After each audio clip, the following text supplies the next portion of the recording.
ಬಾಳ ಬೆಳದಿಂಗಳು ಕಾರ್ಯಕ್ರಮಕ್ಕೆ ಎಲ್ಲರಿಗೂ ಸ್ವಾಗತ ಸುಸ್ವಾಗತ. ಇದು ಎರಡನೇ ಕಾರ್ಯಕ್ರಮ ನಮ್ದು. ಮೊನ್ನೆ ಶಿವರಾತ್ರಿಗೆ ಮೊದಲೇ ಕಾರ್ಯಕ್ರಮ ಮಾಡಿದ್ರು. ಇದು ಎರಡನೇ ಕಾರ್ಯಕ್ರಮಕ್ಕೆ ಮತ್ತೆ ನಮ್ಗೆ ಅವಕಾಶ ಮಾಡಿಕೊಟ್ಟಿದ್ದಕ್ಕೆ ಗಣೇಶ ಸರ್ಗೆ ನನ್ನ ತುಂಬ ಹೃದಯದ ಧನ್ಯವಾದಗಳು. ಇಲ್ಲೆಲ್ಲ ಸೇರಿರುವ ನನ್ನ ಅಕ್ಕ ತಂಗಿರಿಗೂ ಅಣ್ಣ ತಮ್ಮಂದಿರಿಗೂ ಈ ರವಿ ಮಾಡುವ ಅನಂತ ಅನಂತ ನಮಸ್ಕಾರಗಳು. ಈಗ ಗಣೇಶ ಸ್ವಾಮಿನ ಯಾರೋ ಒಬ್ರು ಕೇಳಿದ್ರಂತೆ, ಅಲ್ಲಪ್ಪ ನೀನ್ ಇರುದ 5 ದಿವಸ ಇಲ್ಲ 11 ದಿವಸ ಇರ್ತಿದ್ದಿ, ಎಷ್ಟು ಖುಷಿಯಾಗಿರ್ತೀಯಲ್ಲ. ಗಣೇಶ ಸ್ವಾಮಿ ಹೇಳಿದಂತೆ, ನನ್ನ ಜೀವನ ಏನಂತ ತಿಳ್ಕೊಂಡೇನಪ್ಪ, ಅದಕ್ಕೆ ಖುಷಿಯಾಗಿರ್ತೀನಿ ನಾನು. ಅವ ಅನ್ನಂತ, ಅಲ್ಲೋ ಮರೆಯ ಇರುದ 5 ದಿವ್ಸ ಇರ್ತೀನಿ, ಜೀವನ ಏನಂತ ತಿಳ್ಕೊಂತೀವಿ. ನಾವು ಜೀವನ ಪರ್ಯಂತ ಇಲ್ಲೇ ಇರ್ತೀವಿ, 80 ವರ್ಷ 90 ವರ್ಷ ಹೋಗಿರ್ತೀವಿ. ಯಾರನ್ನ ನಂಬಬೇಕು, ಯಾರನ್ನ ಬಿಡ್ಬೇಕು, ಯಾರನ್ನ ಹೊಗಳ್ಬೇಕು, ಯಾರನ್ನ ಉಗುಳ್ಬೇಕು, ಒಂದು ಗೊತ್ತಾಗೋದಿಲ್ಲ ನಮಗ. ಆಗ ನೀ ತಿಳ್ಕೊಂತೀನಿ ಅಂತ ಹೇಳಿದ್ರೆ ಹೆಂಗೋ ಮರೆಯ ಅಂತ ಕೇಳಿದಂತೆ. ಹೇಳಿದ್ನಲ್ಲ, ನಾ ಜೀವನ ಏನಂತ ತಿಳ್ಕೊಂಡಿದ್ದಕ್ಕೆ ಖುಷಿಯಾಗಿರ್ತೀನಿ, ನಾನು ಯಾವ್ದು ಯೋಚನೆ ಮಾಡೋದಿಲ್ಲ. ಅದೇ ಏನಂತ ಹೇಳು ಮರ, ನಮಗೂ ಸ್ವಲ್ಪ ಗೊತ್ತಾಗ್ಲಿ ಅಂತ ಕೇಳಿದಂತ ಭಕ್ತ. ಅದಕ್ಕೆ ಗಣೇಶ ಸ್ವಾಮಿ ಹೇಳಿದಂತೆ, ಇವತ್ತು ಯಾವ ನಮ್ಮನ್ನ ಹೊತ್ಕೊಂಡ್ಬಂದ್ ಮೆರವಣಿಗೆ ಮಾಡ್ಕೊಂಬಂದ್ ಕುಂದ್ರಸ್ತಾನೋ ಅವನ ಒಂದ್ ದಿವ್ಸ ಹೊತ್ಕೊಂಡು ನನ್ನ ಮುಳುಗಿಸ್ತಾನಂತ ತಿಳ್ಕೊಂಡೇನೆ. ಅದಕ್ಕೆ ನಾನು ಖುಷಿಯಾಗಿರ್ತೀನಿ. ಅರ್ಥ ಆಯ್ತಲ್ಲ? ಅದಕ್ಕೆ ಹೇಳೋದು, ನಾವು ಯಾರನ್ನಾದ್ರೂ ಇವಾಗ ನಾವು ಹೆಂಗಾಗೈತೆ ಅಂದ್ರೆ, ನಾವ್ ಯಾರು ನಂಬಬೇಕು ಯಾರನ್ನ ಬಿಡ್ಬೇಕು ಒಂದು ಗೊತ್ತಾಗೋದಿಲ್ಲ.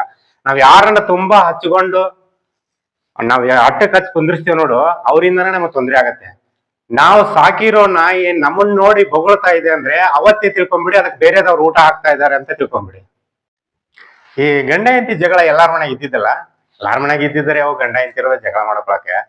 ನಾನು ಮೊನ್ನೆ ನನ್ಗೆ ಹೆಂಡತಿ ನಮ್ಮ ಮದುವೆ ಆಗಿ 16 ವರ್ಷ ಆಯ್ತು. ಇದಕ್ಕಿದ್ದಂಗೆ ಮಾತ್ಬಿಟ್ಲ, ಏನಂತ ಗೊತ್ತಿಲ್ಲ, ಮಾತಿಲ್ಲಕತ್ತಿಲ್ಲ, ಅಂತಿದ್ಲು. ಅಯ್ಯೋ ಇದ್ರದ್ದು ಇಷ್ಟ ಬಿಡು ಅಂತೇಳಿ ನಾನು ಸುಮ್ಮನೆ ನನ್ನ ಪಡೆನ ಕೆಲ್ಸಕ್ಕೆ ಹೋಗಿದ್ದೆ. ಕೆಲ್ಸಕ್ಕೆ ಹೋದ್ಮೇಲೆ ಫೋನ್ ಮಾಡಿದೆ ಮಕ್ಳು ಕೈ ಕೊಡೋಕೆ.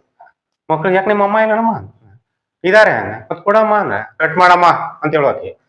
ಓಹೋ ಏನಾಗೈತಿ ಈಗ ಅನ್ಸ್ಕೊಳಕ್ ಕೂತಿದ್ದೆ. ನಮ್ ಗೆಳೆಯ ಕೇಳಿದೆ, ಯಾಕ್ರೆ ಏನಾದ್ರು ಏನ್ ಬೆಲ್ಲಾಗಿದ್ರಲ್ಲ. ಏನಿಲ್ಲ, ನಾನೇನ್ ಇದಕ್ಕಿದ್ದಂಗೆ ಮಾತ್ ಬಿಟ್ಬಿಟ್ಟಾಳ. ಯಾವ್ರ ಹಳೆ ಮಾಜಿ ಇಲ್ಲವರು ಫೋನ್ ಮಾಡಿದ್ದೇನಂತ ಕೇಳಿಸ್ಕೊಂಡ್ಬಿಟ್ಲು ಏನಂತ ಹೆದರ್ಕತೈತಿ. ಇಲ್ಲ ಅವೆಲ್ಲ ಏನಿಲ್ಲ. ಅವ್ರ ಮನೆಗೆ ಹೋದ ತಕ್ಷಣ ಅಡಿಗೆ ಮಾಡಿರ್ತಾರ ನೋಡು, ಊಟನ ಉಪ್ಪಿರುತ್ತೋ ಖಾರ ಇರುತ್ತೋ ಏನು ಹೇಳ್ಬಾರ್ದು. ಅಡಿಗೆ ಮಸ್ತ್ ಆಗೈತಪ್ಪ, ಇಂತ ಅಡಿಗೆನ ಊಟ ಮಾಡಿಲ್ಲ ಅಂತ ಹೇಳ್ಬಿಡ್ಬೇಕು. ಬಲೆ ಖುಷಿಯಾಗಿ ಮಾತಾಡ್ಬಿಡ್ತಾರ ನೋಡ್ಬೇಕ ನಿಮ್ಗೆ. ಓ ಹಿಂಗ್ ಬರೀ ಇರ್ತಾನೆ ಇದೆ ಅಂತೇಳಿ ಮನಿಗ್ ಬಂದಿನ್ರಿ. ರಾತ್ರಿ ಊಟಕ್ಕೆ ಹಾಕೊಡು ಅಂತೇಳಿ ಕೈಕಾಲ್ ಮುಖ ತಕೊಂಡು ಊಟಕ್ಕೆ ಕುಂತೆ. ಪಲಾವ್ ತಂದು ಹಾಕಿದ್ಲು. ಒಂದು ತುತ್ತು ಪಲಾವ್ ಇಟ್ಕೊಂಡೆ ನಾನು. ಅಬ್ಬಬ್ಬಬ್ಬಬ್ಬ ಏನ್ ಅಡಿಗೆಪ್ಪ ಇದು. ಮದುವೆ 16 ವರ್ಷ ಆಯ್ತು ನಂದು, ಇಂತ ಅಡಿಗೆನ ಊಟ ಮಾಡಿಲ್ಲ ನಾನು ಅಂದೆ. ನಾನು ಅಡಿಗೆ ಮನೆಗಿಂದ ಒಂದು ದಬರಿ ಬಂದು ರಪ್ ಅಂತ ತಲೆಗೆ ಬಿತ್ತು. ಬುರು ಗುಮ್ಮಟಿ ಎದ್ ಬಿಡ್ತಾನ.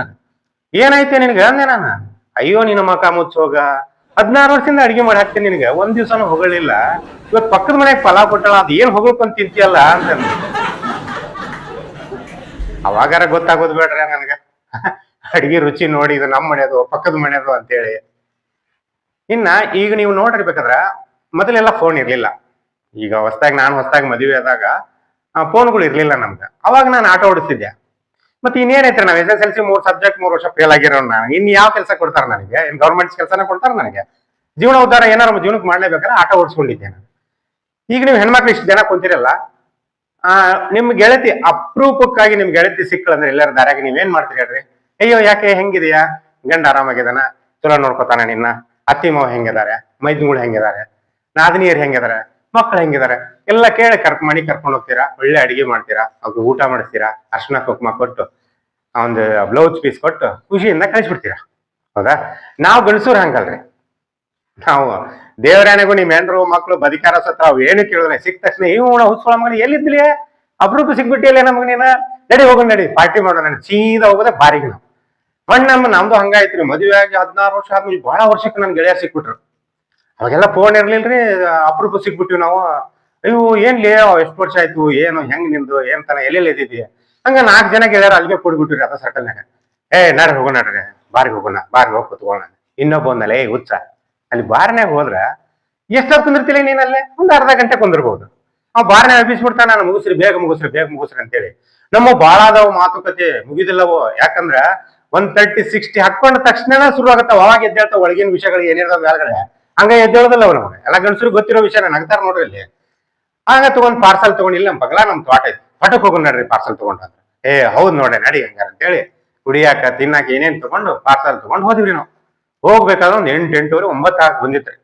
ತಗೊಂಡ್ ಹೋದಿವಿ, ತೋಟದಾಗ ಕುಂತೀವಿ. ಕುಡಿ, ನಿಂದು ಕುಡಿ, ನಂದು ಕುಡಿ, ಯಾರ್ಯಾರು ಯಾರು ಕುಡಿಯೋ ಗೊತ್ತಿಲ್ಲ, ಕತ್ತಲ್ಲ ಕುಡಿದ್ವಿ. ಕುಡಿದು ಇನ್ನೊಬ್ಬ ಕ್ಯಾತೆ ತಗೋದಲ್ಲಿ ಟೈಮ್ ನೋಡಿಲ್ಲ 12 ಗಂಟೆ ಆಯ್ತು. ಇನ್ ಮನೆಗೆ ಹೋಗಂಗಿಲ್ಲ, ನಾವು ಮನೆಗೆ ಹೋಗಿ ಹೊರಗ ಮಕ್ಕೋಬೇಕು, ನಾವು ಹಾಸಿಗೆಲ್ಲ ಹೊರಗಾಗಿರ್ತಾರ ನಾನು ಹೇಳ್ತಿ. ಅದಕ್ಕೆ ಇಲ್ಲೇ ಹೋಗಿ ಪಾರ್ಸಲ್ ತಗೊಂಡ್ಬರ್ತೇನೆ, ನಾನು ಇಲ್ಲೇ ಊಟ ಮಾಡಿ ಮಲ್ಕೊಳ್ಳೋಣ. ಅದಕ್ಕೆ ನಾನಂದಲೇ ಈಗ ಉತ್ಸವ ಮಗ, ಪಾರ್ಸಲ್ ಕೊಟ್ರಿ ಏಟ್ ಕೊಡ್ತಾರಲಿ ಅವ್ರು, ರೊಕ್ಕ ಹಾಳ, ಸುಮ್ಮನೆ ದುಡ್ಡು ಹಾಳ, 2 ಪೀಸ್ ಬರೋದಿಲ್ಲ ಅಷ್ಟ ಕೊಡ್ತಾರ ಅವ್ರು. ನಮ್ಮ ಮನ್ಯಾಗ ಒಂದ್ ಮೇಕೆ ಐತಿ, ಆ ಮೇಕೆ ತಗೊಂಡ್ಬರ್ತೇನೆ, ರಾತ್ರಿ ಕೊಯ್ಕೊಂಡು ತಿಂದ್ಬಿಡೋ ನಾವೆಲ್ಲರೂ ಸೇರ್ಕೊಂಡು. ಅದಕ್ಕೆ ಅವ್ರು 3 ಮಂದಿ ಹೇಳಿದ್ರು, ಯಪ್ಪ ನಿಮ್ ಮನೇನ್ ಮೇಕೆ ತರ್ತೀಯ, ನೀನ್ ಏನ್ತಿ ಮಾತ್ರ ಬಜಾರಿ, ನಿನ್ ಜೊತೆ ನಾವು ಸೇರಿದೀವಿ ಅಂದ್ರೆ ಸಾಕು, ಹಿಗ್ಗಾಮುಗ ಜಾಡಿಸ್ಬಿಡ್ತಾಳ, ನಮ್ಮನ್ನು ಜಾಡಿಸ್ತಾಳ, ಬೇಡಪ್ಪ ಅಂದ್ರು. ನಾನಂದೆ, ಲೇ ಹುಚ್ಚ, ಟೈಮ್ ನೋಡಿ ಈಗ 12 ಗಂಟೆ ಇವಾಗ, ಎದ್ರ ಕುಕ್ಳಕಿ ಭಯ, ಬಾಗ್ಲ ತೆಗೆದ್ರೆ ಏನ್ ಸೌಂಡ್ ಆದ್ರೂ ಪರವಾಗಿಲ್ಲ, ತುಂಬಾ ಹೊತ್ಕೊಂಡ್ ಮಾಡ್ಕೊಂಡು, ಒಂದ್ ಚಳಿ ಇರ್ಲಿ ಒಂದ್ ಬ್ಯಾಸ್ಗೆ ಇರ್ಲಿ ತುಂಬಾ ಹೊತ್ಕೊಂಡ್ ಮಾಡ್ಕೊಂಡ್ಬಿಡುತ್ತದ. ನಾನ್ ಹೋಗಿ ತಗೊಂಡ್ಬರ್ತೀನಿ, ಹೋಗಿ ಟವೆಲ್ ತಗೊಂಡು ಮೇಕೆ ಬಾಯಿ ಕಟ್ಕೊಂಡು ಸೌಂಡ್ ಆಗಲ್ಲಂಗೆ ತರ್ತೇನೆ. ಸರಿ ಹೋಗೋಣ ಬಂದಿನ್ರಿ, ಆಟೋ ಸ್ಟಾರ್ಟ್ ಮಾಡ್ಕೊಂಡು ಬಂದು ಗೇಟ್ ಹತ್ರ ನಿಲ್ಸಿದೆ, ಟವೆಲ್ ತಗೊಂಡೆ, ಮೇಕೆ ಬಾಯಿ ಕಟ್ಟಿದೆ, ಆಟೋದಲ್ಲಿ ಹಾಕಿದೆ, ತಗೊಂಬಂದ್ಬಿಟ್ಟೆ. ತಗೊಂಬಂದ್ ಕೊಯ್ಕೊಂಡ್ ಎಂಜಾಯ್ ಮಾಡ್ಬಿಟ್ಟಿರಿ, ತಿಂದು ಮಜಾ ಮಾಡ್ಬಿಟ್ಟಿ. ತಿಂದು ಅಲ್ಲೇ ಮಲ್ಕೊಂಡು ಮುಂಜಾನೆ ಎದ್ದು ಜಳಕ ಮಾಡಿ ಆಟೋ ಸ್ಟಾರ್ಟ್ ಮಾಡ್ಕೊಂಡು ಮಣಿಗ್ ಬಂದೆ. ಮಣಿ ಬಂದ್ ಗೇಟ್ ಹತ್ರ ನಿಲ್ಸಿ ನೋಡ್ತೀನಿ, ಮೇಕೆ ಮೇಯ್ತಾ ಇದೆಯಾ. ನನಗೆ ಆಶ್ಚರ್ಯ ಆಗೋಯ್ತು, ರಾತ್ರಿ ನಿಶ್ಚಯದಾಗ ಯಾರು ತಗೊಂಡೋಗ ನೋವು ಮತ್ತೆ ಮಗ್ಗಲ್ ಮನೆ ಮೇಕೆ ತಗೊಂಡ್ ಹೋಗ್ಬಿಟ್ಟೆ, ಜಗಳ ಆಗತ್ತಲ್ಲ ಪಾಮರ ಏನಂತ ಚಿಂತೆ ಹತ್ತಿ ಬಿಡ್ತಾನೆ. ಆಮೇಲೆ ಬಾಗಿಲ್ ತಗೊಂಡ್ ನಾನು ಏನ್ ಹೊರಗೆ ಬಂದ, ಏನ್ ನೋಡಕತ್ತಿ ಅಂದ, ಮೇಕೆ ಯಾರ್ದಿದ, ಯಾಕೆ ಕಣ್ ಕಾಣಿಸೋಲ್ಲ ನಿನಗ, ನಮ್ದ ಅದ. ಇನ್ನೂ ರಾತ್ರಿ ಕುಡ್ದಿದ್ದು ಇಳಿದಿಲ್ಲ ನಿನಗ. ಹೌದು, ರಾತ್ರಿ ಕಳ್ಬೇಕು ನಂಗೆ ಬಂದ, ನಾಯಿ ತಗೊಂಡಾದಲ್ಲಿ ಎಲ್ಲಿ ತಗೊಂಡಾದಿ ಅಂತ ಕೇಳಿದ್ಲ. ಗೊತ್ತಾಯ್ತಲ್ಲ, ನಿಷೇಧಾಗ ಏನ್ ತಗೊಂಡದು, ಏನ್ ತಿಂದು ಗೊತ್ತಾಗೋದು, ಇದೇ ರೀ ನಾವು ಮಾಡೋ ಗಂಡಸರು ಮಾಡೋ ತಪ್ಪು. ಜೀವನದಲ್ಲಿ ನಾವು ಹೆಂಗಿರ್ತೀವೋ, ಏನ್ ಕೆಲಸ ಮಾಡ್ತೀವೋ ಅದೆಲ್ಲ ಸಾಧನೆ ಅಂತಂದ್ರೆ. ಒಂದು ಸಣ್ಣ ಕತೆ ಯಾರೊಬ್ರು ದೊಡ್ಡವ್ರು ಹೇಳಿದ್ರು, ನಮ್ ಕತೆ ಹೇಳ್ತೀನಿ ನಾನು. ಒಂದ್ ಊರಲ್ಲಿ ಇಬ್ರು ಅಣ್ಣ ತಮ್ಮ ಇದ್ರು, ತಂದೆ ತಾಯಿ ಇರ್ಲಿಲ್ಲ ಅವ್ರಿಗೆ. ಅಣ್ಣ ತಮ್ಮ ಅವರು ತಂದೆ ತಾಯಿ ಇಲ್ಲ ಅಂದ್ರೆ ತಂದೆ ನೋಡ್ರಿ, ಪ್ರತಿಯೊಬ್ರು ತಂದೆ ತಾಯಿ ಇಲ್ಲ ಅಂದ್ರೆ ಬೇಜವಾಬ್ದಾರಿಯಿಂದ ಬೆಳೆದ್ಬಿಡ್ತಾವ್. ಕಳತನ ಮಾಡೋದು, ಸುಳ್ತನ ಹೇಳೋದು, ಏನೇನೋ ಮಾಡ್ಕೊಂಡು ಬೆಳಿತಾವ್. ಆ ಊರಿಗೂ ಹಂಗಾಯ್ತು, ತಂದೆ ತಾಯಿ ಇಲ್ಲ ಅಂದ ತಕ್ಷಣ ಅವ್ರಿಬ್ರು ಅಣ್ಣ ತಮ್ಮ ಕಳತನ ಮಾಡಿ ಜೀವನ ಮಾಡಕ್ ಶುರು ಮಾಡ್ಬಿಟ್ರು. ಬರೀ ಕುರಿ ಕಳತನ ಮಾಡ್ತಿದ್ರು, ಬೇರೆ ಏನು ಕಳತನ ಮಾಡ್ತಿಲ್ಲ. ಕುರಿ ಕಳತನ ಮಾಡೋದು, ಮಾರ್ಕೊಂಡ್ ಬರೋದು, ತಿನ್ನೋದು, ಹಿಂಗ ಮಾಡಕತ್ರ ಅವ್ರು. ಒಂದ್ ದಿವ್ಸ ರೆಡ್ ಹ್ಯಾಂಡ್ ಆಗಿ ಇಡೀ ಊರ್ ಜನ ಮಾತಾಡ್ಕೊಂಡು ನೋಡೋಣ ಯಾರು ಕಳತನ ಮಾಡ್ತಾರೆ ಗೊತ್ತಾಗೋದಲ್ಲ ಅಂತೇಳಿ ಇಬ್ರು ಹೇಳ್ಬಿಟ್ರೆ. ಇಬ್ರು ಸಿಕ್ಕಾಕೊಂಡ್ಬಿಟ್ರು. ಸಿಕ್ಕಾಕೊಂಡು ಊರ್ ಪಂಚಾಯತಿ ಸೇರಿಸಿ ಆ ಊರ್ ಗೌಡ ತೀರ್ಮಾನ ಕೊಟ್ಟ, ಇವ್ರನ್ನ ಹೊಡಿದು ಬೇಡ, ಹೊಡೆದ್ರು ಮತ್ತೆ ಇದ್ರ ಮಾಡ್ಕೋತಾರ, ಅವ್ರ ಹಣಿ ಮೇಲೆ ಕುರಿ ಕಳ್ಳ ಅಂತ ಹಾಕಿಸ್ಬಿಡಿ, ಅಂದ್ರೆ ಇಡೀ ಊರ್ ಎಲ್ಲಿ ಹೋದ್ರು ಇವ್ರಿಗೆ ಕೆಲಸ ಕೊಡಬಾರ್ದು, ಯಾರು ಇಟ್ಕೋಬಾರ್ದು ಅಂತ ಶಿಕ್ಷೆ ಇವರಿಗೆ ಅಂತ ತೀರ್ಮಾನ ಮಾಡ್ಬಿಟ್ರು. ಹಣಿ ಮೇಲೆ ಕುರಿ ಕಳ್ಳ ಅಂತ ದೊಡ್ಡದಾಗತ್ತಲ್ರಿ, ಬರೆಯಕ್ಕಾಗೋದಿಲ್ಲ, ಅದಕ್ಕೆ ಕೂಕ ಅಂತ ಇಷ್ಟ ಬರ್ದ್ಬಿಟ್ರು, ಅಂದ್ರೆ ಕುರಿ ಕಳ್ಳ ಕೂಕ. ಊರ್ಬಿಂದ ಆಚೆ ಹೊರಗೆ ಹಾಕ್ಬಿಟ್ರು ಅವ್ರನ್ನ. ಎಲ್ಲಿ ಹೋದ್ರು ಇವ್ರನ್ನ ಕರ್ಕೊಳಕ್ ರೆಡಿ ಇಲ್ರಿ, ಯಾಕಂದ್ರೆ ಕೂಕ ಅಂದ್ರೆ ಕುರಿ ಕಳ್ಳ ಅಂತ ಇಡೀ ಸುತ್ತಮುತ್ತ ಎಲ್ಲರಿಗೂ ಗೊತ್ತಾಗ್ಬಿಡ್ತು, ಯಾರು ಇಟ್ಕೊಳಕ್ ರೆಡಿ ಇಲ್ಲ ಇವ್ರನ್ನ. ಅದಕ್ಕೆ ಅವನ ಅಣ್ಣ ಏನ್ ಮಾಡ್ಬಿಟ್ಟ, ಸೂಸೈಡ್ ಮಾಡ್ಕೊಂಡು ಸತ್ತೋಗ್ಬಿಟ್ಟಾರಿ. ನಾವ್ ಇನ್ ಏನು ಪ್ರಯೋಜನ, ಭೂಮಿಯ ಮೇಲೆ ಬದುಕಕ್ ಆಗೋದಿಲ್ಲ ನಮ್ಗೆ, ಸತ್ತೋಗೋಣ ಅಂತ ಸತ್ತೋಗ್ಬಿಟ್ಟ. ಇವನ್ ತಮ್ಮಗ್ ಬಹಳ ಫೀಲಿಂಗ್ ಆಯ್ತು, ಈ ಕಡೆ ಅಪ್ಪ ಅಮ್ಮನೂ ಇಲ್ಲ, ಈ ಕಡೆ ಜೊತೆಲಿ ಹುಟ್ಟಿರೋ ಅಣ್ಣನೂ ಇಲ್ಲ, ನಾನ್ ಏನ್ ಮಾಡ್ಲಿ, ನಾನ್ ಯಾಕೆ ಸಾಯ್ಬೇಕು, ಬೇಡ ಊರಿಗೆ ಹೋಗಿ ತಪ್ಪಾಯ್ತಂತ ಕಾಲ್ ಹಿಡ್ಕೊಂಡು ಕೇಳ್ಕೊಂಡ್ಬಿಡೋಣ, ನಾನು ಕ್ಷಮಿಸ್ತಾರ ಅವರು ಅಂತೇಳಿ ವಾಪಸ್ ಬಂದೇನ್ರಿ. ಆ ಊರ್ ಚೇರ್ಮನ್ ಕಾಲ್ ಮುಗ್ದ, ಇದೊಂದು ತಪ್ಪು ಮಾಡ್ಬಿಟ್ಟಿದ್ದೀನಿ ನಾನು, ಒಂದ್ ಅವಕಾಶ ಕೊಡಿ, ಇನ್ ಯಾವತ್ತೂ ನಾನು ಏನು ಕಳ್ತನ ಮಾಡೋದಿಲ್ಲ, ನೀಯತ್ತ ದುಡ್ಕೊಂಡಿರ್ತೀನಿ ನಿಮ್ಮ ಹತ್ರ ಅಂತ. ಸರಿ, ಇಡೀ ಊರ್ ಮತ್ತೆ ಪಂಚಾಯತಿ ಸೇರಿಸಿ, ಆಯ್ತಪ್ಪ ಇದೊಂದು ಅವಕಾಶ ಕೊಡೋಣ ಅವನಿಗೆ ಅಂತ ಹೇಳಿ ಕೊಟ್ರೆ. ಕೊಟ್ಟು ಒಂದು ಮರಳು ಭೂಮಿ, ಕಲ್ಲು ಭೂಮಿ ಇತ್ತು ಅವ್ರದ್ದು, ಅವ್ರದೇ ಸ್ವಂತ ಭೂಮಿ. ಅದನ್ನ ಉತ್ತಿ ಬೆಳೆದು ಬೋರ್ ಹಾಕ್ಸಿ ಹೆಂಗ್ ಬೆಳೆದ ಅಂದ್ರೆ ಅವನು ದಿನೇ ಬೆಳೆದು ಆ ಊರಿಗೆ ಒಂದು ಸ್ಕೂಲ್ ಕಟ್ಸಿದಾವ, ಬಡತನದ ಸ್ಕೂಲ್ ಕಟ್ಸಿದಾವ. ಆ ರೇಂಜ್ ದುಡ್ದು ಉದ್ಧಾರ ಆಗ್ಬಿಟ್ಟ ಅವನ ಊರಲ್ಲಿ. ಆ ಊರ್ದು ಆಮೇಲೆ ದೊಡ್ಡ ತಲೆಗಳೆಲ್ಲ ಹೋಗ್ಬಿಟ್ರು, ಎಲ್ಲಾರು ತೀರ್ಕೊಂಡು ಹೋಗ್ಬಿಟ್ರು. ಮುಂದೆ ಇವನ್ನ ಸ್ಕೂಲ್ ನಡ್ಸಕ್ ಶುರು ಮಾಡಿದ, ಅನಾಥಾಶ್ರಮ ನಡ್ಸಕ್ ಶುರು ಮಾಡಿದ, ಅನಾಥ ಮಕ್ಕಳಿಗೆಲ್ಲ ಉದ್ಯೋಗ ಕೊಡ್ಸಕ್ ಶುರು ಮಾಡಿದ. ಆಮೇಲೆ ಒಂದು ದಿವ್ಸ ಸ್ಕೂಲದ್ದು ಫಂಕ್ಷನ್ ನಡೆದಿತ್ತು. ಫಂಕ್ಷನ್ ನಡೆದಾಗ ಇವರ ಮುಖ್ಯ ಅತಿಥಿ, ಇವನ್ನೇ ಮುಖ್ಯ ಅತಿಥಿ ಕರೆದ್ರಲ್ಲಿ. ಕರೆದಾಗ ಮುಂದೆ ಕುತ್ಕೊಂಡಾಗ ಒಂದು ಮಗು ಕೇಳ್ತಾವ್ರ ಅಮ್ಮನ್ನ, ಅಮ್ಮ ಅವ್ರ ಹಣೆ ಮೇಲೆ ಕೂಕ ಅಂತ ಐತಲ್ಲ, ನಾನು ಅವತ್ತಿಂದ ನೋಡ್ತೀನಿ ಅಮ್ಮ, ಏನದು ಕೂಕ ಅಂತಂದ. ಅದಕ್ಕೆ ಹೇಳಿದ್ಲು, ಕುಶಲ ಕರ್ಮ ಯೋಗಿ ಕಂದ ಅಲ್ಲ. ನೋಡ್ರಿ, ಅದು ಕೂಕ ಅಂದ್ರೆ ಕುರಿ ಕಳ್ಳ ಹೋಗಿ ಅವನು ಮಾಡಿರೋ ಸಾಧನೆಗೆ ಜನ ಕುಶಲ ಕರ್ಮ ಯೋಗಿ ಅಂತ ಹೇಳಿದ್ರು. ಅಂದ್ರೆ ನಾವು ಮಾಡೋ ಕೆಲ್ಸಕ್ಕೆ ನಮ್ಗೆ ಹೆಸರು ಬರ್ಬೇಕು ಹೊರತು ನಾವು ಈ ಒಳ್ಳೆ ಹೆಸರು ಕೆಟ್ಟದ್ ಮಾಡ್ಕೋಬಾರ್ದು ಅಂತ ಈ ನೀತಿ ಕಥೆಯಿಂದ ಒಂದು ಉದಾಹರಣೆ. ಇನ್ನ ಒಂದ್ ಊರಲ್ಲಿ ಒಬ್ಬ ಗೌಡ ಇದಕ್ಕಿದ್ದಂಗೆ ಅದೇನೋ ಗೊತ್ತಿಲ್ಲ, ನಾನೇ ದೇವ್ರ ಅಂತೇಳಿ ತೀರ್ಮಾನ ಮಾಡ್ಕೊಂಡ್ಬಿಟ್ಟ. ಹನುಮಂತನ ಗುಡಿ ಕಟ್ಟಿ ಕುಂತ್ಕೊಂಡ್ಬಿಟ್ಟ, ಹನುಮಪ್ಪನ ಗುಡಿಗೆ, ನಾನಾಗ ದೇವ್ರು, ನನಗ ಕೈ ಮುಗಿಬೇಕು ನೀವು ಎಲ್ಲಾರು. ಅದಕ್ಕೆ ಎಲ್ಲಾರು ಬರ್ದು ಗೌಡ್ರಿಗೆ ಕೈ ಮುಗೋದು. ಹನುಮಪ್ಪ ಮುಗಿಯಂಗಿಲ್ಲ, ಇಲ್ಲ ಅವ್ನು ಒದ್ದು ಬಿಡ್ತೇನೆ ನಿಮ್ಮನ್ನ ಒದಿಸ್ಬಿಡ್ತೇನೆ ಆಳ ಹಚ್ಚಿ ಅಂತ ಹೇಳ.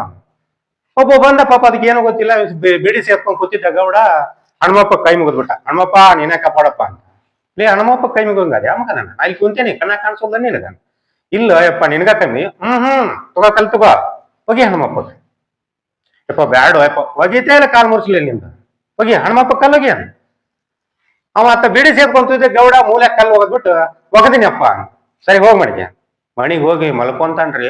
ರಾತ್ರಿ ಹನುಮಪ್ಪ ಕನಸಿನಾಗ ನನಗ್ ಕಲ್ ಹೋಗಂಗ ಅದ ಮಗನ ಅಂತ. ಇಲ್ವಪ್ಪ ನಾನ್ ನಿನಗ್ ಹೋಗೋದಿಲ್ಲ, ಆ ಗೌಡ ಗಂಜಿ ಮೂಲೆ ಹೋಗದೆ ಆಗ ಅದಕ್ಕೆ ಹನುಮಪ್ಪ ಅಂದಂತೆ. ಆ ಗೌಡ ಗಂಜಿ ನಾ ಮೂಲೆಯಾಗ ಕುಂತಿದ್ದೆ. ಇಲ್ಲಿ ಒಂದು ದಿವ್ಸ ನಮ್ಮ ಊರಾಗ ಏನಾಗ ಹೋಗ್ಬಿಟ್ಟಿದ್ರೆ, ಯಾರೋ ಒಬ್ಬ ಅಲ್ಲಿ ಪರಿಚಯ ಆಯ್ತು. ಸಿನಿಮಾಕ್ ಹೋಗಿದ್ದ, ಸಿನಿಮಾ ನೋಡ್ಬೇಕಂತ ಹೋಗಿದ್ದೆ. ಇನ್ನೂ ಟಿಕೆಟ್ ಸ್ಟಾರ್ಟ್ ಆಗಿರ್ಲಿಲ್ಲ. ಯಾರೋ ಒಬ್ಬಳು ಹೆಣ್ಮಗಳು ಪರಿಚಯ ಆಗ್ಬಿಟ್ಲು. ಮಾತಾಡ್ಕೊಂತ ಆಕಿನ ಕರ್ಕೊಂಡು ಸಿನಿಮಾಕ್ ಹೋಗ್ಬಿಟ್ಟ. ಅದನ್ನೊಬ್ಬ ನೋಡ್ಬಿಟ್ರಿ. ಈಗ ಹೆಂಗಿರುತ್ತೆ ಅಂತ ಗೊತ್ತೇನ್ರಿ, ನಮ್ದೆಲ್ಲ ರಾತ್ರಿ 12 ಗಂಟೆಗೆ ಒಂದು ಮನಿ ಕಳತನ ಆಗಿದ್ರೆ ಯಾರು ನೋಡೋದಲ್ರಿ. ಅದೇ ರಾತ್ರಿ 12 ಗಂಟೆಗೆ ಒಂದು ಹುಡುಗಿ ಕರ್ಕೊಂಡ್ಬಿಡ್ರಿ, ಇಡೀ ಏರಿಯಾನ ನೋಡ್ಬಿಟ್ಟಿರ್ತೈತಿ. ಹಂಗ ಆಕಿನ ಕರ್ಕೊಂಡ್ ಸಿನಿಮಾಕ್ ಹೋಗಿದ್ದಪ್ಪ ನೋಡ್ಬಿಟ್ಟ. ಅಲ್ಲೆಲ್ಲ ಬೆಂಕಿ ಹಚ್ಚು ತಡೆ ಅಂತೇಳಿ ಸೀದಾ ಆಕಿ ಹೆಂಡತಿ ಹತ್ರ ಹೋಗಿ ಹೇಳ್ದ, ಅಕ್ಕರ ನಿಮ್ ಗಂಡ ಯಾರ ಹೆಣ್ಮಗಳು ಕರ್ಕೊಂಡು ಸಿನಿಮಾಕ್ ಹೋದನ್ರಿ ನಾನ್ ನೋಡ್ದೆ. ಆಕಿ ಏನಿಲ್ಲ ಮುಲಾಜಿಲ್ಲ ಗಾಡಿ ಸ್ಟಾರ್ಟ್ ಮಾಡ್ಕೊಂಡು ಥಿಯೇಟರ್ಗೆ ಬಂದ್ಬಿಟ್ಲು. ಥಿಯೇಟರ್ಗೆ ಬಂದ್ ಅಲ್ಲಿ ಗೇಟ್ ಹತ್ರ ನಿಂತಲ್ಲ ನಮ್ ಕರೆದ್ ಹೇಳ್ದ, ನಮ್ ಯಜಮಾನ್ರು ಬೇರೆ ಹುಡುಗಿ ಜೊತೆ ಸಿನಿಮಾ ನೋಡಕ್ ಬಂದಾರ, ನಿಮ್ ಹೆಂಡತಿ ಹೊರಗ್ ಕಾಯಕತ್ತಾರ ಅಂತ ಹೇಳ್ಬಿಡ್ರಿ. ಅವ್ ಹೆಸರು ಏನೋ ಕೇಳಿಲ್ರಿ. ಅವ್ನು ಬಂದವನ ಅಲ್ಲಿ ನಿಂತ, ಯಾರ್ರಿ ಅವ್ರ ಬೇರೆ ಹೆಣ್ಮಕ್ಳ ಜೊತೆ ಸಿನಿಮಾಕ್ ಬಂದಿರ ಅಂತ ನಿಮ್ ಹೆಂಡತಿ ಹೊರಗ್ ಕಾಯಕತ್ತಾರ ಅಂತಂದ. ಇಡೀ ಸಿನಿಮಾ ಥಿಯೇಟರ್ ಖಾಲಿ ಆಗೋಗ್ಬಿಡ್ತೀರಿ. ಟೈಮಿನ ಅಭಾವದಿಂದ ಗಣೇಶ್ ಸರ್ ಕೈ ಸನ್ನೆ ಮಾಡ್ತಾ ಇದ್ದಾರೆ. ಯಾಕಂದ್ರೆ ಬೇರೆ ಬೇರೆ ಕಾರ್ಯಕ್ರಮಗಳು ಇರ್ತಾವೆ ಇಲ್ಲಿ, ಹಾಗಾಗಿ ಒಬ್ಬರೇ ಮಾತಾಡಕ್ ಆಗೋದಿಲ್ಲ. ನನಗೊಂದು ಅವಕಾಶ ಮಾಡಿಕೊಟ್ಟಿದ್ದಕ್ಕೆ ಗಣೇಶ ಸರ್ಗೆ ನನ್ನ ಅನಂತರ ತುಂಬ ಹೃದಯದ ಧನ್ಯವಾದಗಳು. ನಾನೇನಾದ್ರೂ ನಿಮ್ಮ ನಗ್ಲಿ ಅಂತ ಏನಾದ್ರು ಒಂದು ಜೋಕ್ ಮಾಡ್ತೀವಿ ಅಷ್ಟೇನೆ. ಇದ್ರಲ್ಲಿ ಏನಾದ್ರೂ ತಪ್ಪಾಗಿ ನಾನು ಮಾತಾಡಿದ್ರೆ ದಯವಿಟ್ಟು ಕ್ಷಮೆ ಇರಲಿ.